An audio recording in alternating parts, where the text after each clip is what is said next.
जिस तरह से इटावा की घटना के बाद से वहाँ की जो महिलाएं हैं, जो ब्राह्मण महिलाएं हैं, जिस तरह से खुलकर सामने आ रहे हैं, कैमरे के सामने ओपन धमकी दे रही हैं, उसके ऊपर क्या कहेंगे?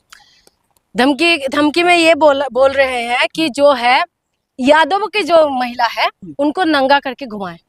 ठीक है, जो वीडियो आपने, वही वीडियो की बात कह रहे हैं आप ये बात बताइए कि महिला सिर्फ महिला होते हैं, महिला की मान सम्मान जो होते हैं ना, वो महिला, मैं आपको पहले ही बोली थी कि देखिए महिलाओं का दुश्मन कोई दूसरा नहीं होता, महिला का सबसे पहला दुश्मन महिला ही होते हैं। आप बताइए इसमें सिर्फ लड़ाई क्या थे, यहाँ पर बहस की बात क्या थी? इसमें जो बात था ये था कि कथावाचक के ऊपर बात थी कि कथावाचक के आपने बाल काटा, कथावाचक के आपने नाक रगड़वाई, कथावाचक के आपने जो है मूत्र के द्वारा आपने उसका शुद्धिकरण किया, बात ये थे। और उसके बाद बातों को पहुंच गए महिलाओं को छेड़ने की वाली बात। और ठीक है, महिलाओं को छेड़ने वाली बात अगर आप बोल रहे हो, पुलिस के सामने जाके बोल रहे हैं, वो पुलिस इन्वेस्टिगेशन का विषय है, वो करेंगे। लेकिन अब इस तरीके के अगर बयान दे रहे हैं तो इसमें क्या हो रहा है? और ज्यादा दूरियां बन रहे हैं ना। आप बताइए कि एक तरीके से आप यादव कथावाचक के ऊपर आपने खुद उनको जात धर्म पूछा, आपने उनको खुद जातों में लेके आया, आपने खुद बोला है कि जो है यादव लोग जो है वो कथा नहीं सुना सकते।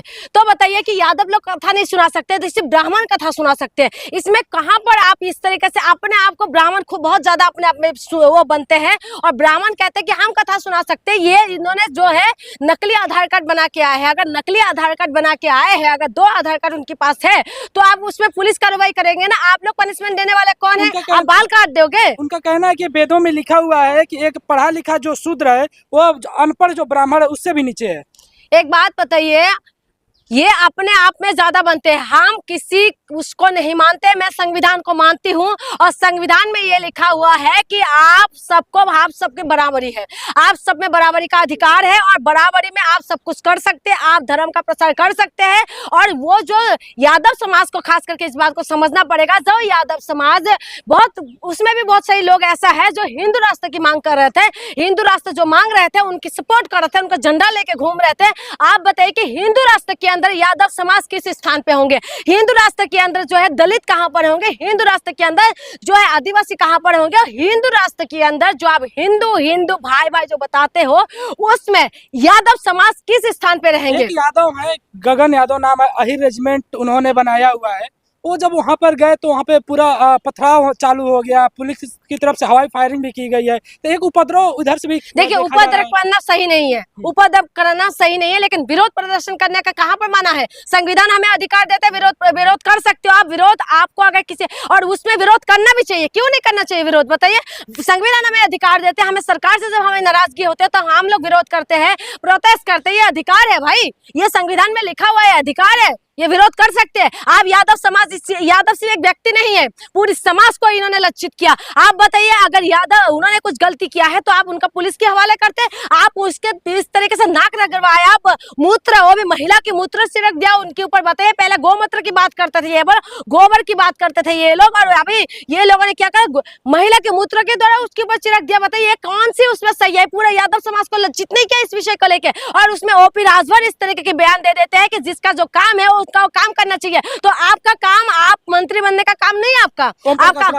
हाँ, तो उनका जो काम है वो काम क्यों नहीं कर रहे? आज आप यादव अगर वो कर रहे हैं, कथा सुना रहे, तो आप कह रहे हैं कि नहीं आपका काम करिए, तो आपका भी जो काम है आप वो काम करिए। फिर आप क्यों फिर मंत्री बनकर बैठे हुए हैं? पहले तो आप जनता को पागल बनाओगे, ठीक है, फिर उसके बाद जनता से आप वोट लोगे, और उसके बाद जब बात आते हैं अपनी हिस्सेदारी की, जब बात आते हैं अपनी मांगों को उठाने की, जब बात आते हैं अपने मान सम्मान की, तब आप कहते हो कि नहीं, वो आपको तो वही होना चाहिए, आपका काम है भैंस चराना, आपका काम है दूध बेचना, आप वो करिए। आप बताइए, योगी आदित्यनाथ को भी देखा गया कि वो ब्राह्मणों को डिफेंड कर रहे हैं और सोशल मीडिया पे ऐसा चल रहा है, जो क्षत्रिय समाज वो बोल रहा है कि क्षत्रियों के रहते हुए ब्राह्मणों पर का कोई बाल बाका नहीं कर सकता है। मैं वही कह रही हूँ, ये जाति बात में आ गया, सारी बातें घूम के, सारी बात घूम के जाति धर्म में आ गया। अब मैं पूछ रही हूँ कि आप बताइए क्यों? योगी आदित्यनाथ जो है पूरा प्रदेश का मुख्यमंत्री है, हम उनको मुख्यमंत्री मानते हैं, संवैधानिक पद में बैठे हुए हैं, तो उनको इस तरीके के बयान देना सही है क्या? योगी आदित्यनाथ जी वही है ना जिन्होंने, जो अखिलेश यादव, उनका घर खाली होने के बाद, बंगला खाली होने के बाद क्या करा था? शुद्धिकरण करने कौन आए थे? कौन किसने किए थे? गंगा जल से गंगा जल से शुद्धिकरण किसने किया था? तो किसने करा जातिवाद का? किसने दिखाया जातिवाद का? आप बताइए। आप जो दूसरा पक्ष आप कह रहे हो कि वो लोग आके कह रहे हैं कि हम आपकी रक्षा करेंगे, देखिए मैं उनके लिए कुछ नहीं बोलूंगी, बस मैं इतना कहना चाह रही हूँ, मैं सिर्फ और सिर्फ एसटी, एससी और ओबीसी समाज से बात करना चाहती हूँ कि ये हमारी गलती है।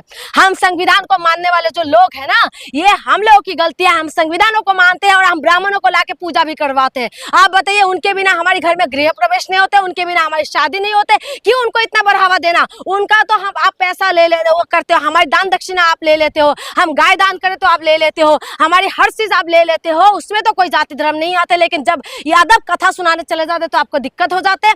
आपको मैं बता दूं कि हमारी आप ये सोचना पड़ेगा, महिलाओं हम के साथ छेड़खानी का जो सबसे बड़ा आरोप लगा है, उसमें एक चीज और है, जो उनके साथ ढोलक बजाने वाले थे, दलित समाज से थे, आंखों से अंधे हैं, दिखाई नहीं देता है, उनके क्या वो भी महिलाओं से के साथ छेड़खानी कर सकते हैं? देखिए, मैं वहां नहीं थी ना, मैंने देखा है, लेकिन अगर महिलाओं के साथ छेड़खानी किया तो जो वीडियो वायरल हो रहे थे, उस वीडियो में ये क्यों नहीं बता रहे थे कि तुमने महिलाओं के साथ छेड़ा है, तुमने महिलाओं के साथ दुष्कर्म करने की कोशिश किया, तुमने महिला के हाथ पकड़ा, क्यों नहीं कह रहे थे? उस वक्त जाति सूचक बातें क्यों हो रहे थे? आप बताए, उसके बाद एक दिन के बाद निकल गए कि महिला के हाथ पकड़ रहे हैं। अब वो महिला आके कह रहे हैं कि यादव महिलाओं के आप नंगा करके घुमा दो। आप बताइए, इसे सही है क्या?